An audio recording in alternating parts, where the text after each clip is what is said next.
Le canot raft ou le hot dog, ça se manipule comme un canoë.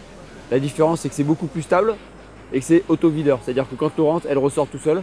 Et si jamais on se retourne, on remet le bateau à l'endroit, on peut remonter dedans direct. On n'a pas besoin de nager vers le bord pour tout se remettre dans le bon sens.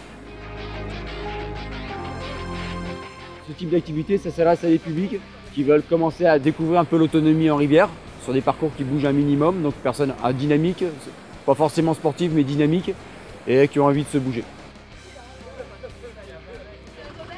C'est parti!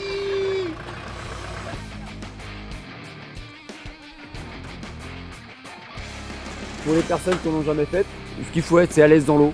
Histoire que si jamais on passe la tête sous l'eau, qu'on ne se mette pas en panique. Et après, de toute façon, le guide vous explique tout ce que vous devez faire, la position que vous devez adopter. Tout ça, ça fait partie des explications avant de partir. Et après, de ne pas choisir un parcours trop difficile au départ. Commencer par de l'initiation avant de chercher à aller plus haut, quoi. Au niveau du canoë, c'est comme le raft. Un qui pagaie à droite, un qui pagaie à gauche, et on ne change pas de côté. D'accord? N'essayez pas de faire tout seul, messieurs, n'essayez pas d'impressionner les demoiselles. Sinon, au bout de 3 km de descente comme ça, elles vont vite se lasser. D'accord? Le parcours qui va se faire aujourd'hui, c'est un parcours découverte au wheel. Donc c'est un parcours qui est ludique. Il y a du courant tout le temps, on n'est pas obligé de pagayer tout le temps. Il y a 4 seuils qui bougent un petit peu plus, donc qui permet de vraiment avoir une première sensation d'eau vive.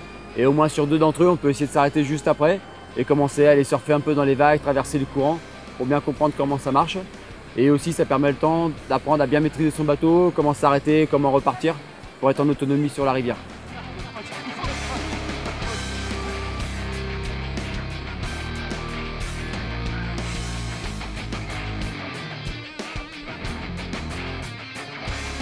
Au départ, la plus grosse difficulté, c'est d'arriver à se mettre d'accord. Donc les 500 premiers mètres, c'est un petit peu désordre à bord.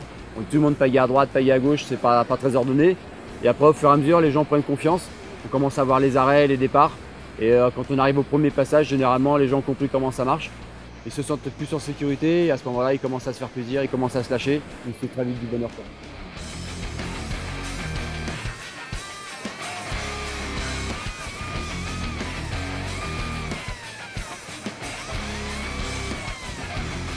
Bien sûr, on n'a pas fait ce qu'il fallait au bon moment, hein, normal, donc on s'est mis en travers quand il fallait pas. On a arrêté de pagayer quand il fallait continuer. Et donc du coup, ça a fait des belles chutes et plein de bons moments et on a bien rigolé. C'est juste agréable parce qu'on est dans la nature et du coup, on en profite à fond.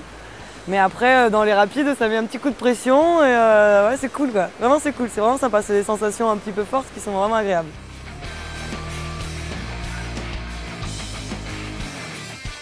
Venez dans les Pyrénées, c'est En famille, en couple, entre amis, c'est super. c'est génial. Voilà.